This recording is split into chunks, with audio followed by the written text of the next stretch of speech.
Bom dia a todos. Paz do Senhor. Primeiro a saudação comum, depois a saudação cristã, né? Vamos continuar com o nosso estudo do livro do Êxodo. Estamos na sequência aí, estamos no 18º capítulo dessa maratona. E vamos agora, né? Começar o capítulo 18, né? Eu quero ler alguns versículos para a gente começar, mas antes eu quero orar, tá bom? Deus Santo, temível, te louvamos, te bendizemos o teu santo nome, te agradecemos por estarmos aqui na tua presença. Pedimos que o Senhor continue a ser a nossa luz, que tudo aconteça conforme a tua vontade e que tu nos dê o que nós precisamos nesta manhã, através da tua palavra. Nós consagramos tudo a ti, em nome de Jesus. Amém, amém. Vamos lá, gente. Êxodo capítulo 18. Vamos ler alguns versículos. Na minha Bíblia tem um termozinho aqui que diz: o sogro de Moisés traz-lhe sua mulher e seus filhos. Ok? Versículo 1. Ora, Jetro, sacerdote de Midian, sogro de Moisés, ouviu todas as coisas que Deus tinha feito a Moisés e a Israel, seu povo, como o Senhor tinha tirado a Israel do Egito. E Jetro, sogro de Moisés, tomou a Zípora, a mulher de Moisés, depois que ele lhe enviara, com seus 2 filhos, dos quais um se chamava Gerson, porque disse: eu fui peregrino em terra estranha, e outro se chamava Eliezer, porque disse: o Deus de meu pai foi minha ajuda e me livrou da espada de Faraó. Vindo, pois, Jetro, o sogro de Moisés, com seus filhos e com sua mulher, a Moisés no deserto, ao monte de Deus, onde se tinha acampado, disse Moisés: eu, teu sogro Jetro, venho a ti com tua mulher e seus 2 filhos com ela.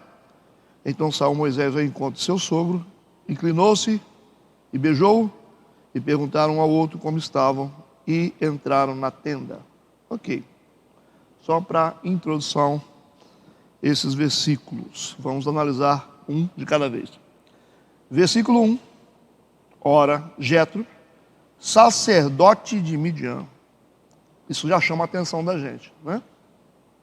Sacerdote de Midian. Um sacerdote midianita. Ok? Então Moisés tem um sogro aqui que não professa a mesma fé dele. Ok? Porque ele é sacerdote Midian e é sogro de Moisés. Essa aqui é mais uma aliança feita do povo hebreu com outro povo. Não é verdade? Aí a gente coloca alguns questionamentos aqui, se isso é possível, se não é possível, se isso é lícito, se não é lícito, né? Você vê aqui que o sogro é midianita. Depende, né? Se isso é possível, se não é possível, se pode, se não pode. Assim, Deus, ele faz coisas que a gente não entende. Então não dá para a gente estabelecer regras assim absolutas quando se trata de Deus, porque Deus, ele pode fazer o que ele quer, ele tem as suas exceções, pelo fato de ele ser Deus, não é isso? Então tem um propósito nisso aqui. Você vê lá o Davi, tendo uma relação ilícita com Betseba, mas dessa relação ilícita saiu Salomão, o homem mais rico e mais sábio que o mundo conheceu, né?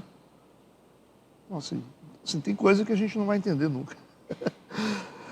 Então o texto diz: Jetro, sacerdote Midian, sogro de Moisés, ouviu todas as coisas que Deus tinha feito a Moisés e a Israel, seu povo, como o Senhor tinha tirado a Israel do Egito. O Jetro aqui, como eu disse, ele é identificado como um sacerdote Midian e não como um sacerdote de um Deus específico. Não está dizendo que ele é sacerdote tal, que adora tal Deus. Não disse que Deus aqui ele adora. Não é de um Deus específico, é um sacerdote em Midian, certo? O reconhecimento aqui da superioridade de Yahvé, que é Deus, né? Aqui é o nome próprio de Deus. por parte de Jetro, não significava que ele fosse um sacerdote adorador de Yahvé. Ele não adora Yahvé, mas ele reconhece a superioridade de Yahvé. Tá certo? Você percebe aqui que ele ouviu todas as coisas que Deus tinha feito a Moisés. Ele ficou sabendo da história que aconteceu no Egito. E todos os milagres que Deus havia feito ali pelo deserto. Chegou aos ouvidos dele. Então, os sacerdotes midianitas, eles eram politeístas. Adoravam vários deuses. Certo? Ou seja, eles reconheciam o poder de outras divindades quando elas se manifestavam. Então esse respeito que ele está tendo aqui por Yahvé, que é o Deus verdadeiro, é o nosso Deus, significa que ele reconhece o poder de outras divindades, de outros povos.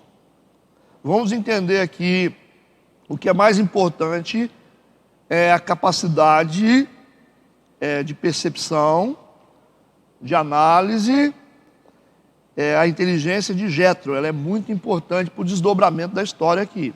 Por isso que eu estou construindo devagar aqui a mente do Jetro. O que Deus viu no Jetro para achar que as palavras de Jetro era tão importante. Então a gente percebe aqui um homem que adora outros deuses, mas reconhece, tem uma sensibilidade em reconhecer o poder de Yahvé. Tudo bem? Possivelmente, o Jetro estava aqui esperando, por notícias sobre a saída de Israel do Egito, porque o Moisés havia instruído ele para isso. Estou indo lá e eu vou lá para retirar o povo do Egito. Certo? Ele passou muito tempo com o Jetro, depois ele vai, depois de preparado, como pastor de ovelha, ele volta para o Egito para tirar o povo do Egito. Essa é a sequência dos eventos. Então, possivelmente, ele já tinha avisado para o Jetro, você vai receber a notícia do que Deus vai fazer. Então, o Jetro já estava aqui esperando, por isso que o texto começa aqui. Ele ouviu as coisas, o recado chegou para ele, de tudo que Deus tinha feito a Moisés e a Israel, seu povo, e como Deus tinha tirado. Então, todos esses eventos que aconteceram, que vocês ouviram, a gente estudou até agora, desde a saída do Egito, e por todos os milagres que Deus havia feito, chegou nos ouvidos aqui do Jetro. Certo? Vamos para o versículo 2. E Jetro, sogro de Moisés, tomou a Zípora, a mulher de Moisés, depois que ele lhe enviara. Ou seja, o Moisés enviou a sua esposa Zípora para a casa do pai dela, quando ele foi comissionado por Deus a ir tirar o povo lá do Egito. Ele achou por bem não levá-la, nem levar a família, talvez por causa do risco. Essa pode ser uma explicação. Então ele disse, vai lá para a casa do seu pai, fica com ele lá, que eu tenho um trabalho a fazer. É isso aqui que está sendo dito aqui no versículo 2. Ok? Vocês vão observar que esse versículo 2 aqui, ele está fora da posição cronológica. Porque está falando que Jetro tomou Zípora, a mulher de Moisés, depois que ele a enviara. Esse envio aconteceu bem antes. Esse versículo aqui deveria estar lá atrás. Então, por isso que a Bíblia, você não pode ler a Bíblia e entender que a leitura que você faz é uma leitura cronológica. Certo? Está acontecendo isso, depois isso, depois isso, depois isso. E essa é a sequência cronológica. Não é. Você tem versículo aqui que pode estar lá atrás. Certo?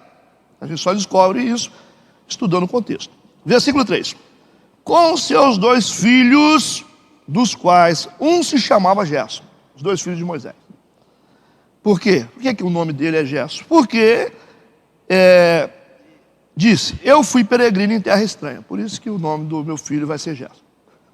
Certo? Então o nome Gerson significa estranho lá. Estranho lá. Está aludindo aqui à condição na época, porque Moisés era peregrino em terra estranha. Por isso que ele coloca o nome do filho de Gerson, porque ele foi peregrino em terra estranha, e aí então ele está aqui colocando o nome do filho com base naquilo que ele viveu. Ok? Versículo 4. O outro se chamava Eliezer. Tem um acento aqui, Eliezer. Às vezes você vai ver Eliezer, Eliezer, porque disse: o Deus de meu pai foi por minha ajuda e me livrou da espada de Faraó. Temos aqui o segundo motivo porque que Moisés colocou o nome do filho de Eliezer. Está explicando os motivos. O nome do meu filho se chama Gerson porque eu fui peregrino em terra estranha. O nome do outro filho se chama Eliezer, que significa meu Deus ajuda, ou meu Deus é ajudador, porque Moisés foi livre da espada de Faraó. Viram duas experiências aqui. Foi peregrino em terra estranha, colocou o nome do filho. Conseguiu se livrar da espada de Faraó, colocou o nome do filho também com base nessa experiência. Então quem está juntando tudo aí, né, presta atenção nas mensagens de domingo, de quinta-feira, que já começou a se conectar com o tema que eu vou entrar aqui agora. Certo? Então por isso que Deus, Ele dá as coisas em doses homeopáticas. Ele te dá um fragmento na escola, outro pedacinho no culto de quinta-feira, outro no domingo, aí você tem que juntar as peças. É assim que Deus faz. Por isso que Ele é Deus. Então nós temos aqui o Moisés colocando o nome nos filhos com base na sua experiência. Certo? Isso é bom? Isso é ruim? Não sei. Vamos ver.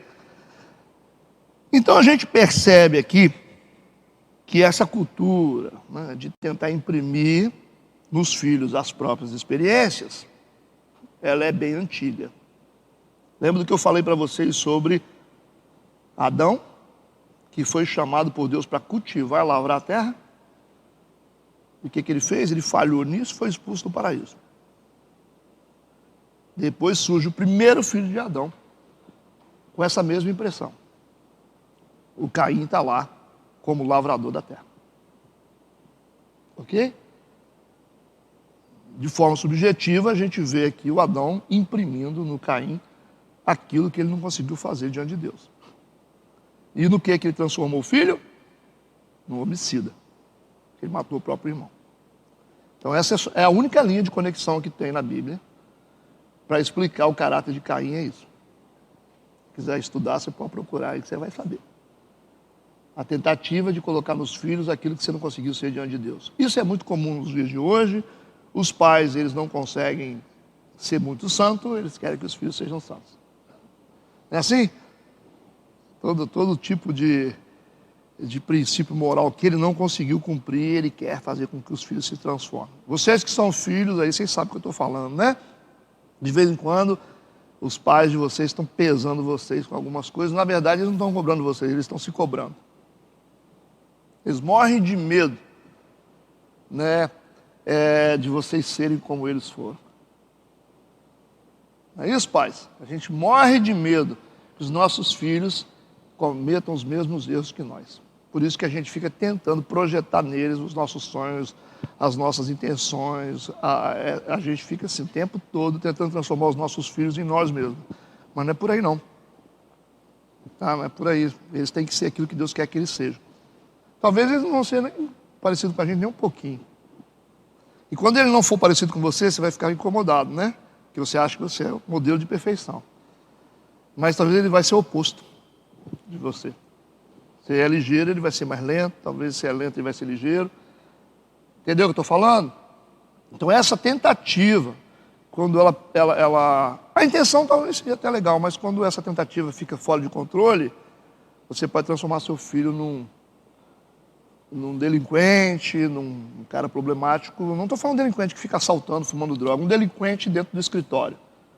Já viu? Às vezes você tem um delinquente que está sentado numa mesa assim, com um monte de funcionário, mas é uma porcaria como gente. É assim que você faz, você fabrica filho ruim. É uma das maneiras de fabricar filho ruim, é tentar fazer com que os filhos se tornem aquilo que nós não conseguimos nos tornar diante de Deus. Então está aqui o exemplo também, que essa tentativa ela é antiga, porque foi exatamente o que Moisés fez. Eu como fui peregrino no deserto, então meu filho vai se chamar Gerson. Porque afinal o nome dele significa, né? Eu estava lá, né? Eu era um estranho lá. E o outro vai se chamar Eliezer, né? Porque eu consegui me livrar da espada do faraó. Então significa isso, né? Deus me ajudou, Deus é meu ajudador, o nome Eliezer. E essas duas experiências, quando eu olhar para os meus filhos, eu vou ver a experiência que eu vivi. Estranho isso, né? A gente tem aqui que pensar uma coisa, né? E quando essas experiências são ruins? Como é que a gente faz? E a gente continua nessa tentativa. As experiências são ruins, como é que vai fazer? Porque aqui tudo bem, né? Fui peregrino, em terra alheia, Deus me livrou da espada, botar o nome do meu filho. E quando for ruim? As nossas experiências com Deus, ou com a vida, como fez lá os pais de Jabes. Não é assim? Lembra lá do nome Jabes? Ou Jabes? Aí você vai falar, pastor, mas é Jabes ou Jabes? O que você quiser. Nome próprio, você faz o que você quer. Você pode chamar de Jabes ou Jabes, você que manda.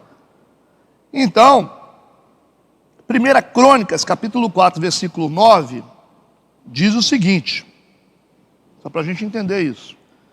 E foi Jabes mais ilustre do que seus irmãos. E sua mãe deu-lhe o nome de Jabes, dizendo, porquanto com dores o dei à luz. Jabes em hebraico significa aquele que causou dor. A vida desse cara não deve ter sido fácil. Ele virou o jogo. Você vai ver a oração de Jabes ali, revela que ele sofreu muito por causa desse nome, mas ele vira o jogo. Esse é o poder da oração de Jabes. Mas isso aqui é outra história. Isso é outra história. Então, quando as experiências são boas, bem, quando as experiências são ruins, a gente vai querer colocar nos filhos, isso não vai ficar legal, né?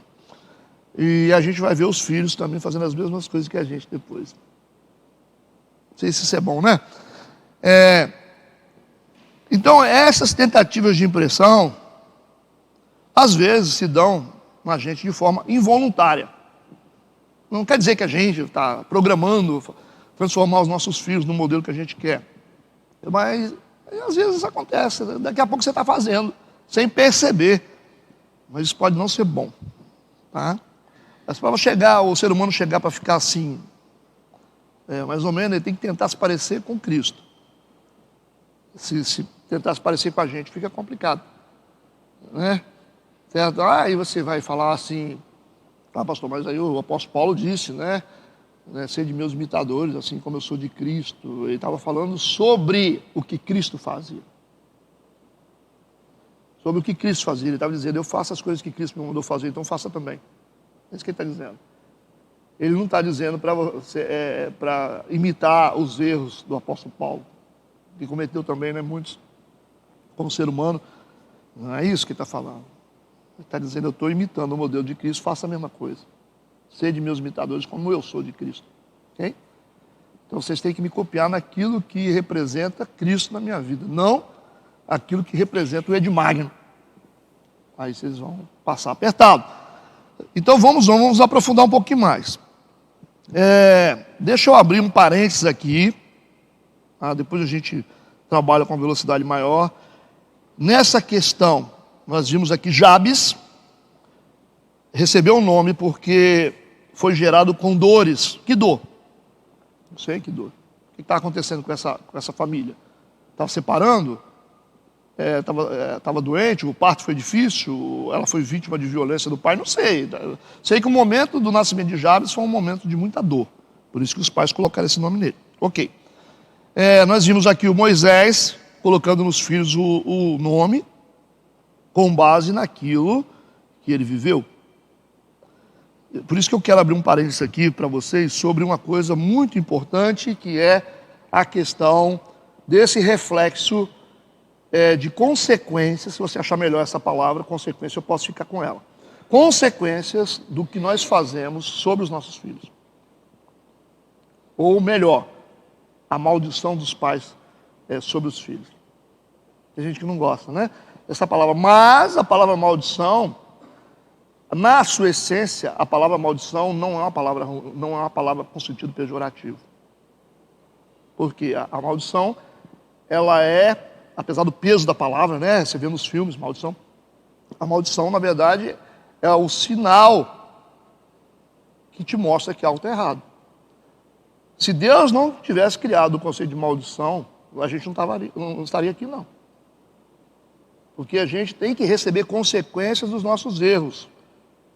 É assim que Deus corrigia a vida da nação, do mundo, do povo. Mostrando para eles, se você não fizer do jeito que eu estou falando, vocês vão sofrer consequências. Então, é igual dor. A dor ela é amiga da gente. A dor não é inimiga da gente. É? Se não tiver dor, você vai se machucar e não vai sentir, daqui a pouco você está morto. Então a dor, ela salva a gente. Ela diz, ó, vai para o médico. A febre é sua amiga ou sua inimiga? Estou com febre, graças a Deus que estou com febre. Está mostrando que eu tenho alguma coisa que está errada. Da mesma forma, o princípio das consequências sobre o povo, dos seus erros, era uma forma de Deus dizer para eles, vocês estão vendo? Isso não está certo. Se vocês continuarem insistindo, vocês vão morrer, vocês vão se perder. Entendeu o que eu estou falando aqui? Então vão abrir a mente para a gente poder entender o que eu estou falando. Então o fato do povo sofrer consequências dos seus erros é uma forma de proteger o povo. Certo? Você quer dar uma martelada no seu dedo e ver o seu dedo ficando normal? Você não quer ver ele escuro, não? O que você acha? Daqui a pouco você está martelando o dedo do outro, do outro, dos dedos dos seus pés, porque você acha interessante. Então tem que ficar roxo, tem que doer. Essas são as consequências de um ato errado. Então entenda o princípio e o conceito de maldição nesses termos aqui que eu estou falando. Não porque maldição. Fica falando que maldição. Eu tenho que entender o conceito. Por que essa palavra está na Bíblia? Por que essa palavra está na Bíblia? Isso que a gente precisa entender. Não dá para a gente olhar para a Bíblia e dizer assim, ah não, isso aqui está aqui, mas é? Quer dizer que está aqui assim, a gente não tem que olhar. Não olha para isso não. Então vamos amadurecer. E esse é o momento. Então nós temos aqui, número 1, a gente tem um problema, uma coisa séria sobre esse conceito de consequências, provas empíricas. A gente está percebendo, a gente sabe disso, que a gente percebe os filhos repetindo os erros dos pais. A gente percebe. Os filhos sofrendo consequências dos erros dos pais. A gente vê o legado sendo destruído através de erros dos pais. É claro, não precisa você falar assim que não tem. Tem. Você vê muitos filhos de alcoólatras sendo alcoólatras. Você vê alcoolismo na família inteira. Homossexualismo, você vê se repetindo na família. Vocês não veem isso ou só eu que estou vendo isso? Doenças repetidas nas famílias, um tem diabetes, outro também tem, ou a mamãe separou, eu também separei, e a minha filha também separou. Isso é normal? Vocês nunca viram isso? A primeira pergunta que eu faço é essa, você está separada? Tem mais gente separada? Mamãe também. Ah, a minha filha também, pastor, separou. Isso é normal? Ah, porque vamos analisar isso com precisão. Por que essas coisas acontecem? Por que algumas coisas acontecem, vão perpetuando na família e a gente fecha os olhos para isso? Não pode ser, vamos entender. Tá, a gente precisa entender duas coisas importantes. Lei de herança e lei de responsabilidade. Na Bíblia tem essas duas leis. Lei da herança e lei da responsabilidade. O que é lei da herança? A lei da herança são as consequências que os nossos filhos recebem, né, consequências espirituais ou morais, e recebem pelos pecados nossos. Ou não? Isso é lei de herança. A gente pode ver que você comete um assassinato aqui, e esse assassinato nunca foi confessado, nunca foi redimido, porque a Bíblia diz que você tem que confessar. Aquele que confessa, não é assim? E deixa, o que ele alcança? Esse é um princípio. Se não foi confessado, se não foi redimido, se não foi lavado, vai ficar o quê? Vai ficar lá atrás requerendo o tempo todo. A Bíblia não fala sobre quando você comete um erro, você é entregue ao meirinho, que é o cara que toma conta da cela lá, é o cara que vai te letar lá no tribunal, e não tem aquele guarda que é isso, né, doutora Elisângela? O meirinho é o cara que fica ali, aquele guarda que fica ali, o juiz dá a sentença, ele passa a mão em você e leva ele, e você fica preso até que a Bíblia diz que a dívida seja paga. Né? Até que a dívida seja paga. Então vamos abrir a visão. Existe lei de herança e lei de responsabilidade. Lei de herança, consequências espirituais ou morais que recebemos pelos pecados dos nossos pais. A gente vê problemas acontecendo. Há o pai que, no sentido comum aqui da experiência, você vê que o pai tinha, sei lá, 10 milhões na conta e gastou tudo com prostituição. Os filhos vão colher uma herança de miséria por causa disso. Ok? Um pai que é alcoólatra e teve relação sexual com a mãe que estava usando droga, o filho nasce com algum problema de doença biológica. É uma maneira né? É o erro dos pais nos filhos. E outras coisas mais profundas e espirituais que você começa a ver, né? Um pai que bateu no filho, o filho ficou com trauma, e aí ele não deveria ter batido no filho, ser violento com o filho tem um trauma. Hoje o cara está lá fazendo terapia porque tem trauma com o pai. É uma maneira de você comunicar pecado nos filhos.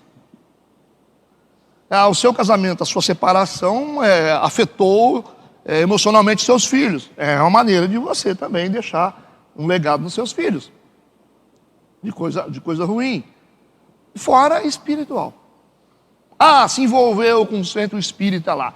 Chega assim e fala, pastor, eu era cabeça de mesa no espiritismo, e aí a entidade vinha em mim, me incorporava. Como é que a entidade incorpora? Quando você dá algum direito. Algum pacto que você fez, porque a entidade não entra no corpo de ninguém sem direito. Isso também é princípio. Aí se você virou cabeça de mesa lá no kardecismo, ou na Umbanda, e você recebe a entidade, pastor, o meu guia lá, o preto velho, e agora eu me converti. Você acha que aquilo que você fez lá não tem consequência sobre seus filhos? Você está desconfiado aí que o diabo, você fez um pacto com ele lá para poder receber algumas coisas lá, e você acha que isso vai ficar assim? Não, porque eu cheguei na igreja, pastor, eu levantei minha mãozinha assim, falei, eu aceitei Jesus como meu Salvador e eu zerei a conta. Zerou a conta? É muito bom se fosse verdade. Quem não trabalha com libertação, quem não trabalha com gente com problemas essenciais, que tem pastor que faz assim, né? Vai lá na sala pastoral, e o cara fala assim, não, pastor, que eu estou com um problema, rapaz, meu filho está usando droga e tal, doença lá em casa o tempo todo. Aí o pastor faz assim, não, vamos orar por vocês, tá? Estaremos orando. Esse é pastor que não se envolve. Vamos orar por vocês. Estaremos em oração, toda a igreja. Inclusive seu nome está já na caixinha da igreja. Aí faz uma oração, tchau. Que responsabilidade ele tem? Nenhuma. Mas quando você vai investigar, quando você vai fazer perguntas, quando você vai fazer mapeamento com a pessoa para entender o que está acontecendo na família, aí é um lugar de trevas, né, que ninguém quer entrar. Mas o que a gente vê é que tem muita gente sofrendo com problemas que você consegue encontrar explicação voltando no tempo. Certo? Pastor, eu enfrentei o pastor da minha igreja lá e botei o dedo na cara dele, e a gente acabou brigando, e ele falou comigo que eu nunca vou prosperar. Vocês acham que isso não tem poder? Então o cara está aqui em cima profetizando coisa boa, pega. E se ele profetiza coisa ruim, não pega. Tá. Então quer dizer que a boca dele tem poder para te abençoar. Então a boca dele não tem poder para te amaldiçoar. Olha lá, o princípio de Balaão.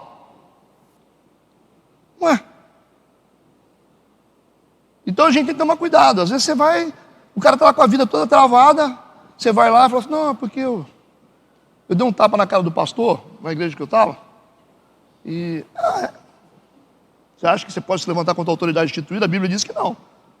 Por quê? Porque Deus está protegendo a autoridade instituída? Não, porque é um princípio. Aí você vai lá, você vai ter que fazer o seguinte, você vai ter que redimir, você vai ter que pedir perdão para o cara. É a lógica. Senão eu vou dar tapa na cara de tu quanto é pastor. Não tem cara que dá vontade de dar tapa na cara, é pastor, que fica fazendo às vezes maldade com a gente. Não dá não. Você vai ver pastor com cara inchada para todo lado, mas pode fazer isso? Você pode se levantar contra o seu pai? O que a Bíblia diz? Honrar pai e mãe. É o primeiro mandamento com promessa. Por que isso? Porque no Antigo Testamento, desonrar pai e mãe era passivo de morte. Apedrejamento, né? Você imagina. Então você acha que Deus vai te deixar impune porque você desonrou seu pai e sua mãe? Você está achando, né? Então Deus está brincando aqui, né? Não estou brincando de escrever. Eu estava sentado e resolvi mandar escrever. Então tudo que está escrito aqui é princípio de lei.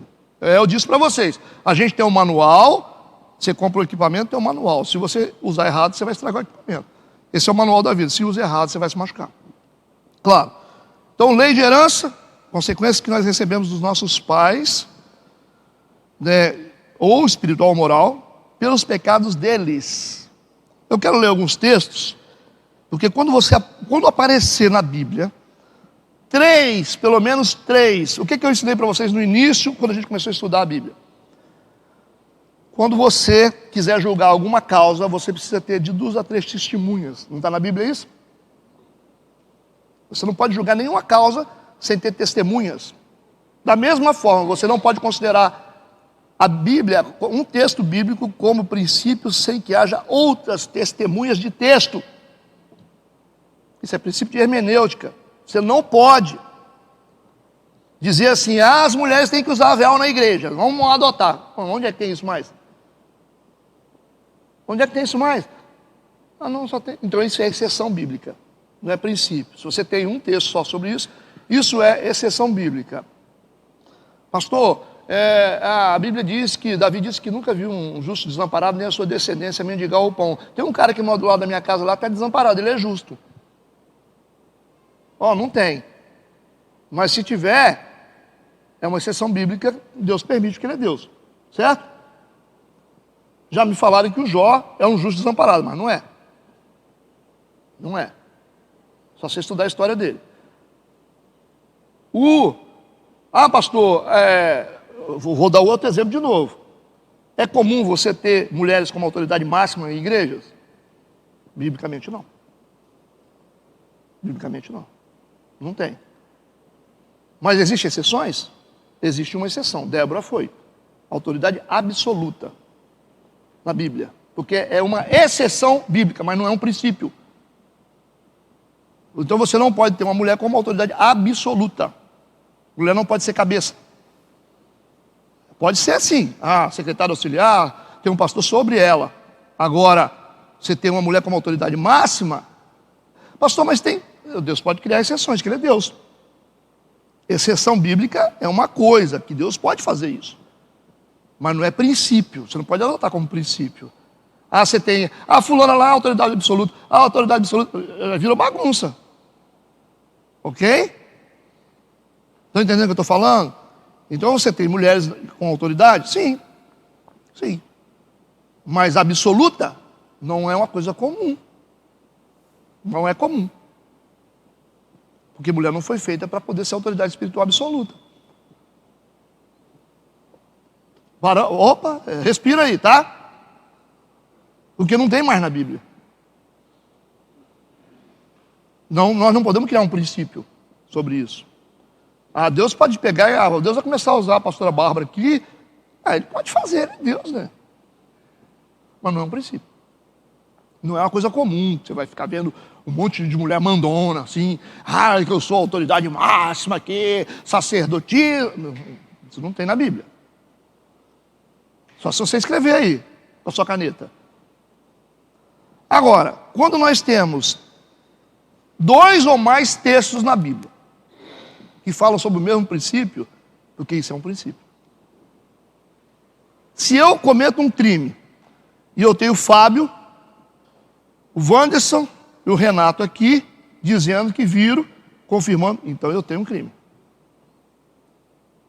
Não é assim? Ok? Na Bíblia, se você fosse julgar a causa de alguém que pecou, você tinha que juntar as testemunhas. Não podia só falar, fulano pecou, hein? Mas cadê? Alguém viu? Ninguém. Então, não pecou. Tinha que ter testemunho.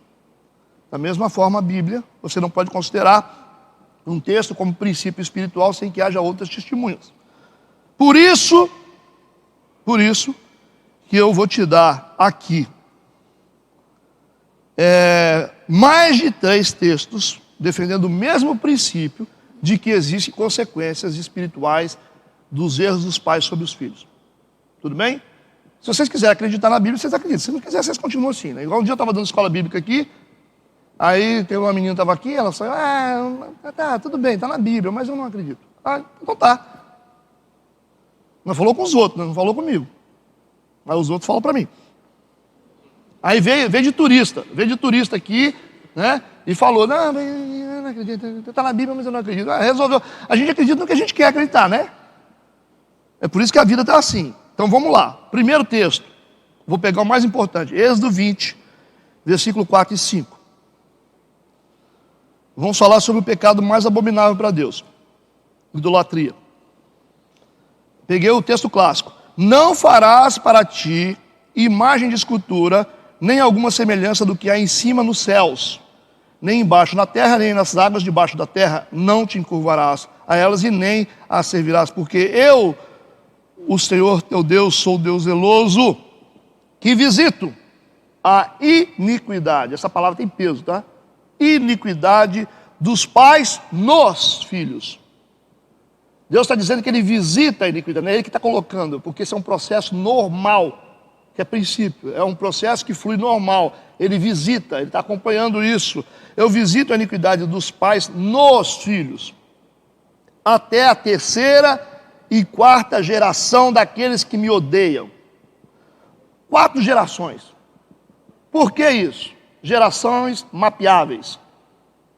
Você está aqui, você fala assim, eu tenho o meu avô, eu sei, o meu avô eu conheço a vida dele, o meu pai, a minha vida e a vida do meu filho. Eu tenho 4 gerações. Quando vai para o bisavô, você já não tem acesso mais. Então são mapeamentos possíveis. 4 gerações é possível de mapeamento. Eu tenho aqui uma geração, meu filho outra, meu neto outra e meu pai outra. São 4 gerações. Qualquer informação que você pedir dessas 4 pessoas, eu vou poder ter. O que aconteceu com meu pai, talvez não 100%, mas tenho informações da vida dele, da minha vida, do meu filho e do meu neto. Então são gerações mapeáveis, por isso são 4 gerações. Certo? Então, pera lá. Vamos lá. Eu preciso te dar texto também, né? Senão vai virar bagunça. Deixa eu te dar textos aqui para você. Abre para mim Deuteronômio 32, versículo 7. Deuteronômio 32, versículo 7. Quem pode ler para mim? Não, deixa que eu leio, senão vocês não vão ouvir, né? Deuteronômio 32, versículo 7. Deixa eu ler primeiro esse texto. Ouça só. Lembra-te dos dias da antiguidade. Atenta para os anos de muitas gerações. Pergunta ao teu pai, e ele te informará. E aos teus anciãos, que são os mais velhos, e eles te dirão. Aqui está falando sobre mapeamento de geração.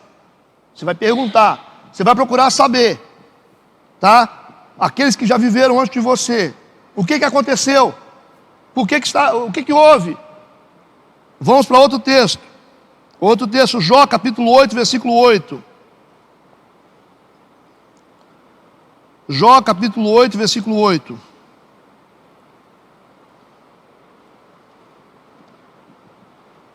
Pois eu te peço, pergunta agora às gerações passadas e prepara-te para a inquirição de seus pais, para perguntar para os seus pais. Está falando de mapeamento. Ok? Voltamos agora para o nosso texto base. Vamos voltar. Então eu li Êxodo, que Deus visita a iniquidade dos pais nos filhos, até a 4ª geração daqueles que odeiam a Deus.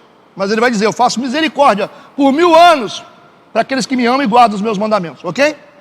Vamos para o outro texto agora. Deuteronômio, capítulo 30, versículo 19.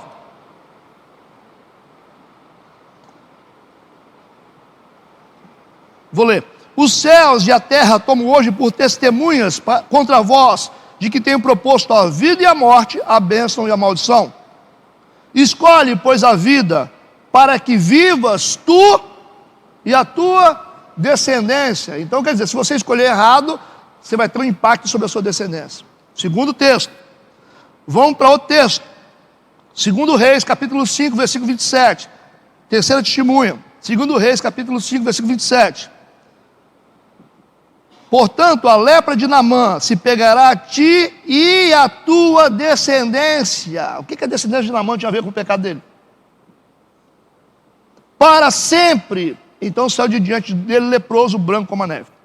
Vamos para o quinto. É quinto? Quarto, né? Isaías capítulo 14, versículo 21. Isaías 14, versículo 21. Preparai a matança, para os seus filhos por causa da maldade dos seus pais. Onde é que a gente vai botar esses textos aqui? Para que não se levantem, belisca para mim, e nem possuam a terra e encham a face do mundo de cidades. Tá bom? Está entendido?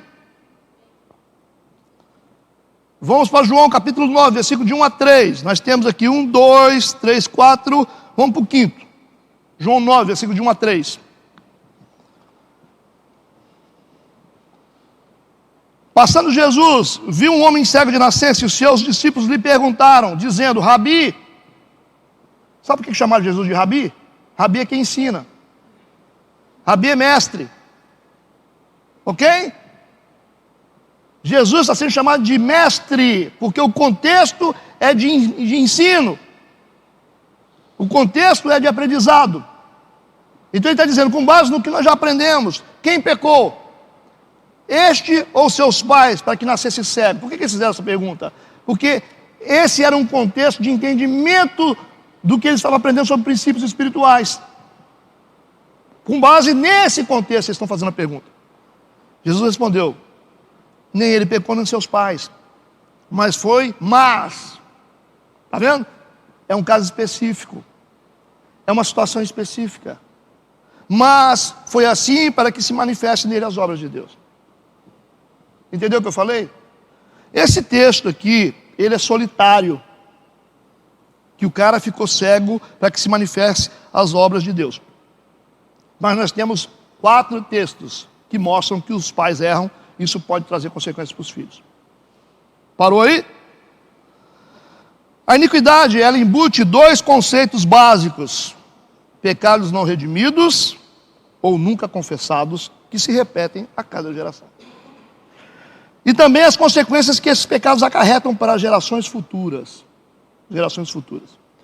Nós temos o exemplo de Abraão. Por que a nação de Israel ficou presa no Egito durante 430 anos? O que vocês acham? Porque Deus disse para Abraão, não desças ao Egito.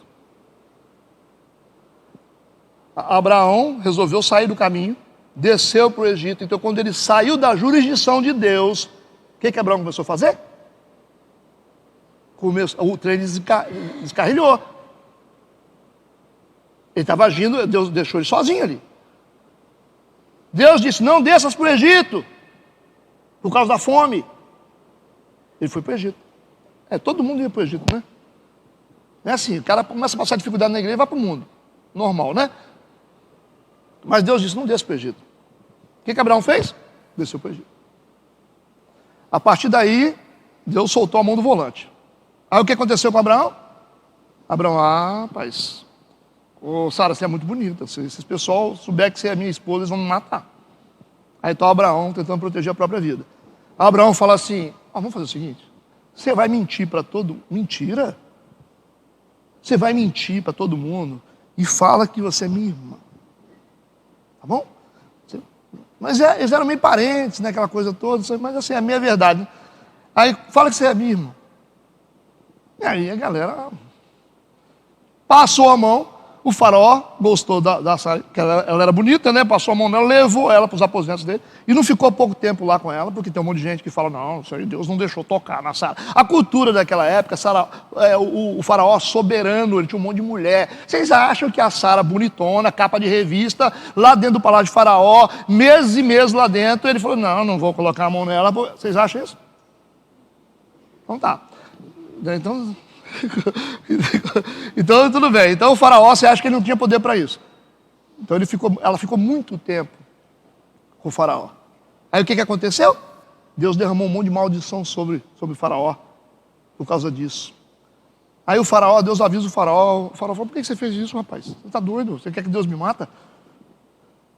Aí o faraó falou, rapaz, você podia ter me falado que é a sua mulher, rapaz. Olha o que está acontecendo aqui com a gente. Teve mulheres que ficaram estéreis lá por causa disso. Aí o faraó. Aí lá na frente, né? Deus falou assim, você sabe, né? Que a sua nação, o seu povo, será peregrino em terra alheia. Não foi isso que aconteceu? Eles vão sair de lá depois. Mas vão ficar lá. Isso custou para a nação 430 anos de cativeiro. Só por isso. E aí o que vai acontecer depois? O que vai acontecer depois? O Isaac faz a mesma coisa. Igualzinho. Mesma coisa, tentando proteger a Rebeca. Igualzinho, gente.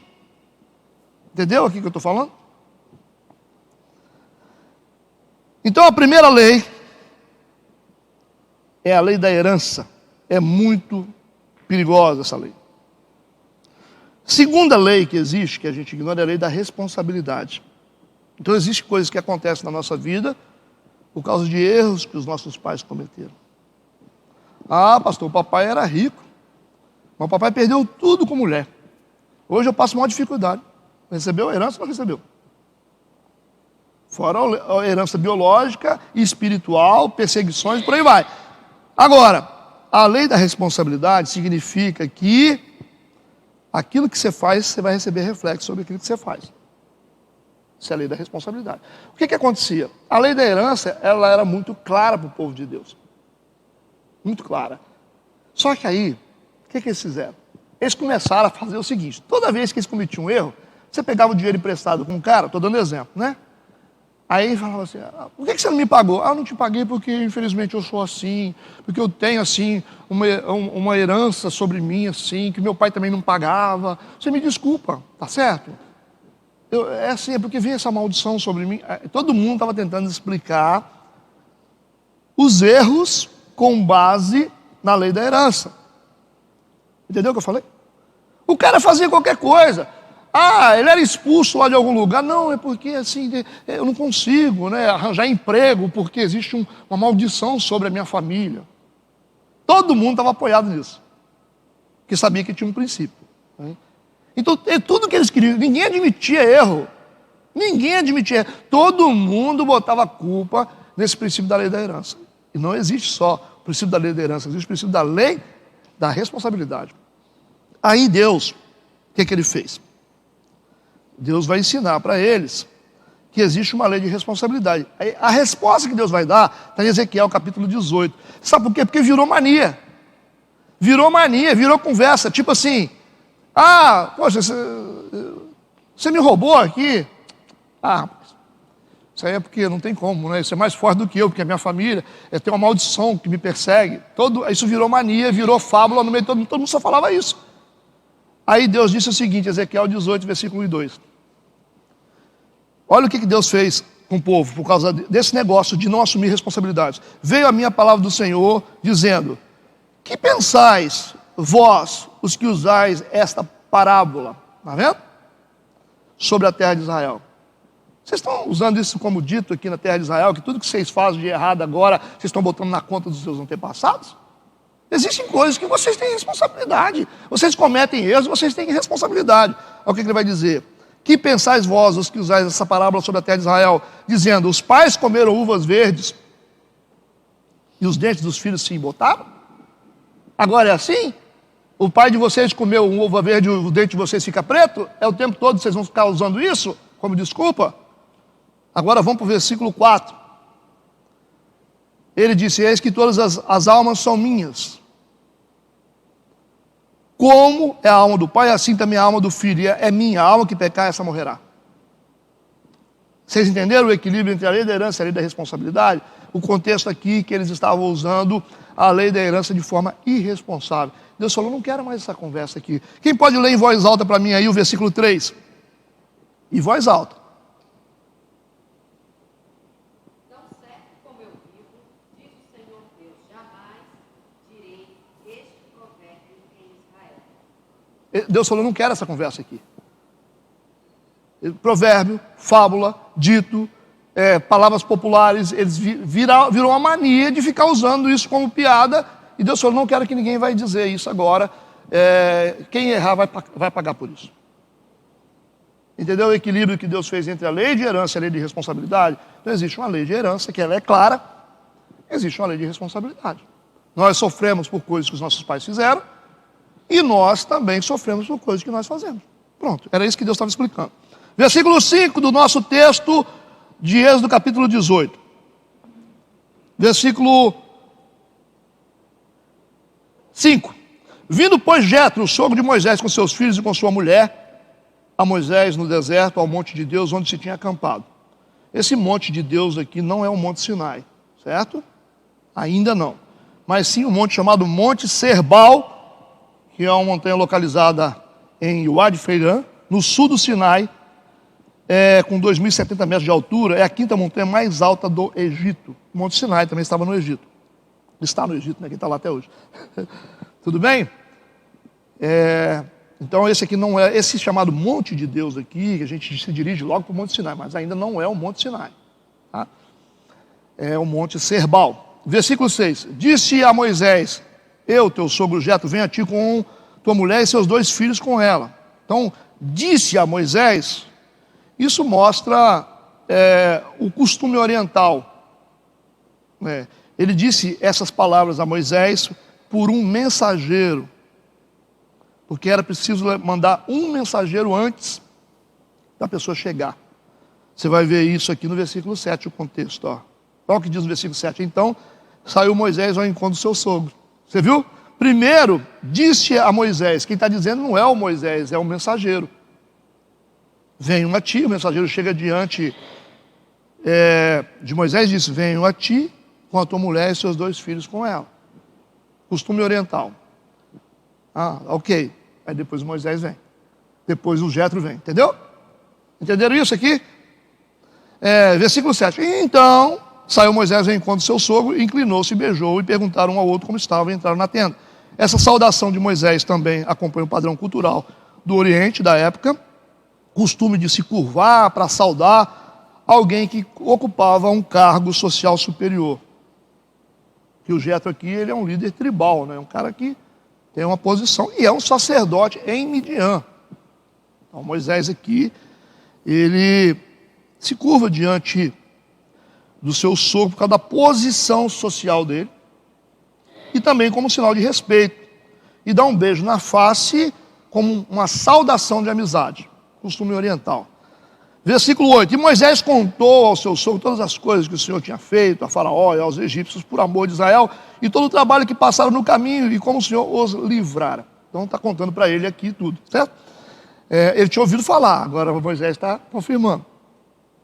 Versículo 9. E alegrou-se Jetro de todo o bem que o Senhor tinha feito a Israel, livrando das mãos dos egípcios. O Jetro não professava a mesma fé que os judeus, porque ele era um midianita politeísta, mas tinha um coração aberto. Ele está feliz, se alegra pelos feitos do Senhor. Ok? Interessante isso, né? O cara não serve a Yahvé, mas ele ficou feliz por aquilo que Yahvé tinha feito pelo povo de Israel. Esse homem tem um coração aberto. E a gente tem que perguntar, o que é melhor? Um ímpio de coração aberto ou um crente de coração fechado? O que vocês acham? Até beber uma água aqui para... O que vocês acham que é melhor? Um ímpio de coração aberto ou um crente de coração fechado? O que é mais difícil? Eu acho que é mais difícil um crente de coração fechado. O cara que já virou crente e continua com o coração fechado, porque isso aí eu acho que não tem muita esperança, não. Agora, um ímpio de coração aberto ele tem possibilidade de ser um crente, né? Vocês acham isso também? Deus também acha. É isso aí, Deus também acha a mesma coisa. Deus prefere muito mais um ímpio de coração aberto do que um crente de coração fechado. Vocês vão entender por quê daqui a pouco. Versículo 10. E Jetro disse, bendito seja o Senhor.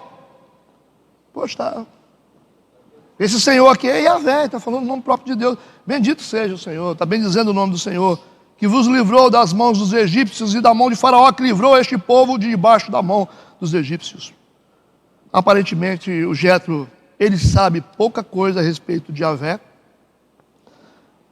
mas a gente percebe um tom de respeito nas suas palavras, ok? Ok? Versículo 11, ele vai dizer, agora sei que o Senhor é maior que todos os deuses, porque na coisa em que se ensoberbeceram, os sobrepujou. Então essa palavra aqui, essas palavras, né? Agora eu sei, indica que Jetro se inteirou de algo novo. e que esse momento estava apontando para uma possível conversão ou uma intenção de conversão. A intenção de conversão aqui, ela não se completa por causa das palavras. Que ele vai dizer, agora sei que o Senhor é maior que todos os deuses. Então ele não reconhece que Yahvé é o único Deus. Mas ele reconhece que ele é maior que todos os outros deuses. Não é verdade? Ele ainda considera os outros deuses como deuses, mas fala, não, Yahvé realmente é maior que os outros deuses. Por quê, né? Então essas palavras de Jetro aqui são referentes à batalha que aconteceu de Deus contra o Egito, contra os deuses do Egito, né? As rãs, lembra disso? O mar, o Nilo se transformando em sangue, que representava também para os egípcios algo sagrado. Então as 10 pragas sobre o Egito eram uma batalha de Deus contra os deuses egípcios. Vocês estudaram isso?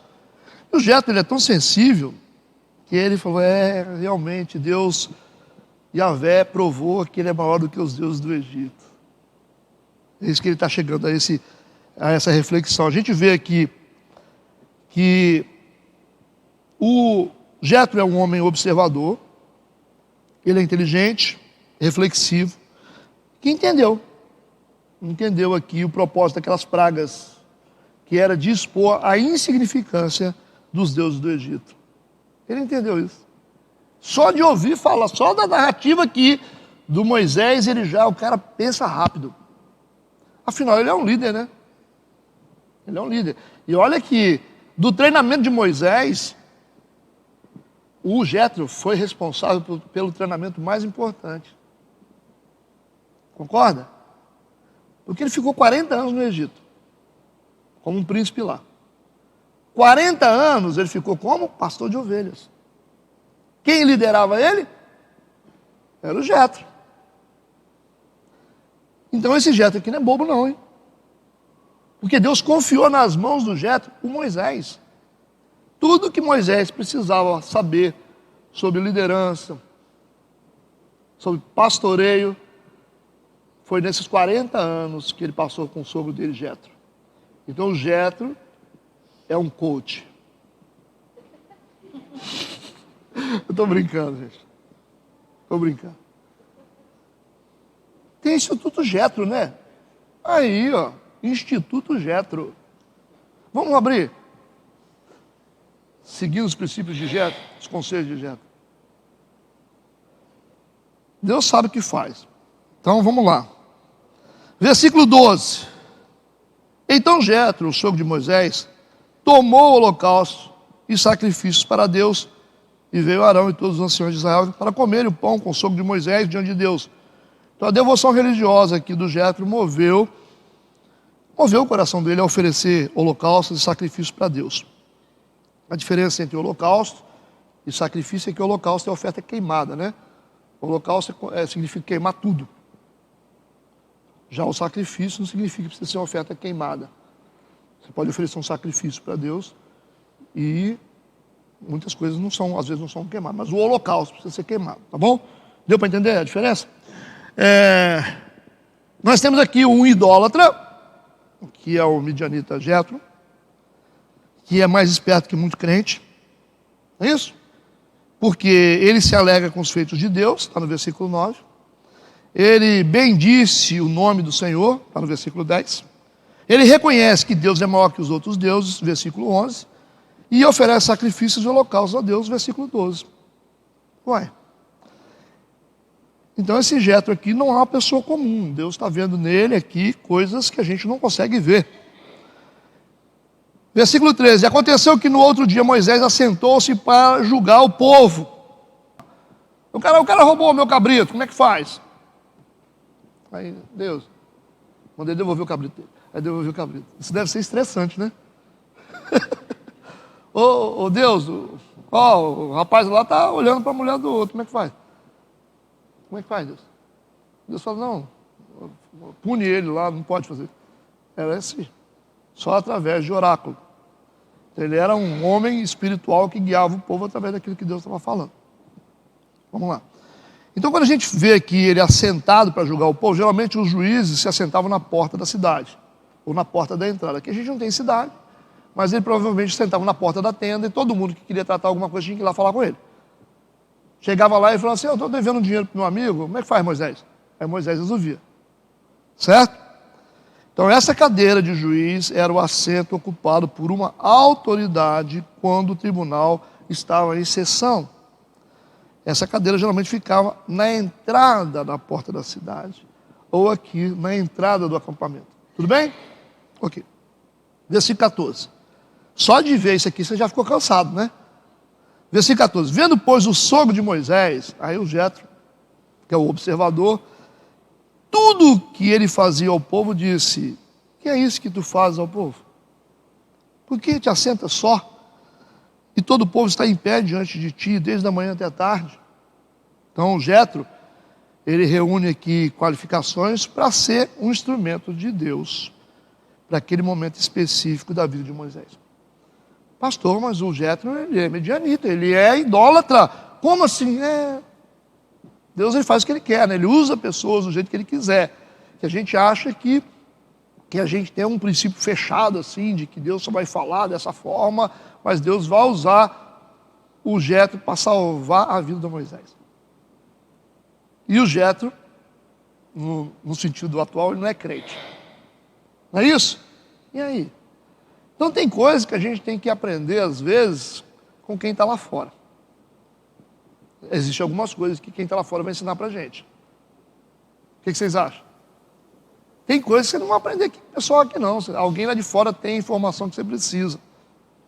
Então não fique com um pensamento assim fechado, achando que não, eu prefiro muito mais. Né? Que fulano ali, eu prefiro perguntar para o Renato do que... Sei. Que o Renato está aqui dentro, eu prefiro botar o Renato para trabalhar para mim, trabalhar aqui na minha casa, no meu... Porque são tudo crente. É? Tadinho de nós, né? Tadinho de nós. A gente acreditar que o pessoal que está dentro da igreja é o povo que vai entregar para nós aqui o que nós precisamos. Oh, meu Deus! Que inocência da igreja. Vou montar uma empresa para mim. Qualificação número 1, em cima do currículo, crente. Eu acho que você não vai ser empresário não, hein? Você vai abrir uma instituição filantrópica para você. Eu acho. Vamos pensar direito, hein? É assim que você faz quando você vai contratar padeiro lá para sua fábrica? Você fala assim, oi, está escrito crente assim no seu currículo? Crente mais ou menos é pior do que o Satanás. Crente desviado é o pior tipo de pessoa que existe. Quando você é a habitação do Espírito Santo e depois você não é mais a habitação do Espírito Santo, você fica carregado de demônio. Quando a pessoa chega perto de você e fala assim, não, porque eu era da igreja, mas eu sou desviado. Ai. Você trouxe um cavalo de Troia para dentro da sua empresa. Pois que ele entra, ele solta os demônios tudo. Não, eu não tenho nada, eu já fui crente, hoje eu não sou mais não. Aí você é bonzinho, não, eu vou fazer esse cara voltar para a igreja. Você não está querendo ganhar dinheiro mesmo não, né? Fala sério. Eu acho que o preço é muito alto. Você é crente? É profissional? Vai me dar produção? Beleza, fechou. Você é crente, mas é meia boca e não vai me dar produção? Não quero não. Não, mas a mamãe falou que o senhor vai me ajudar. Fala, é? Inclusive, ela está até orando para mim estar aqui. Fala, tá bom. Você está vendo aquilo lá? Você tem que produzir para mim. Eu quero grana. Empresário quer grana. Ok?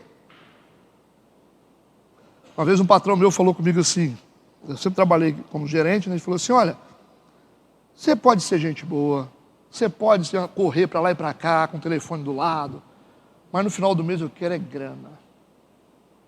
O que você vai produzir, ou o que você não vai, o que você vai fazer, você vai plantar bananeira aqui, o problema é seu, mas eu quero no final do mês, quando eu for fechar o caixa, eu quero ver lucro, senão eu troco você. E esse cara é um empresário.